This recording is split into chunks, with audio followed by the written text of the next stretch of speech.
世界仔唔識問答大賽。第一題，每年懷孕嘅高峰期咧係邊個月咧 ？A 1月 ，B 4月，C 8月，D 12月。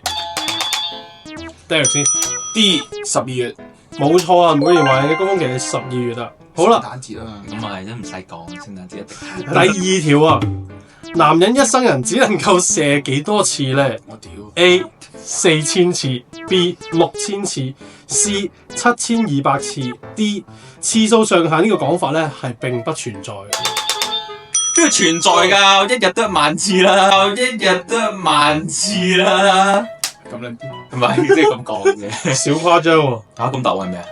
D 啊嘛，你話係啊，咁但係你唔答我答案係 D，答案係話俾我聽啦。咁多位觀眾，大家知唔知道邊種男人嘅精子數量係比較多咧 ？A 生得高嘅男人，B 生得矮嘅男人，C 講嘢高音嘅男人，D 講嘢低音嘅男人。黐線咩問題？係應該係低音啦。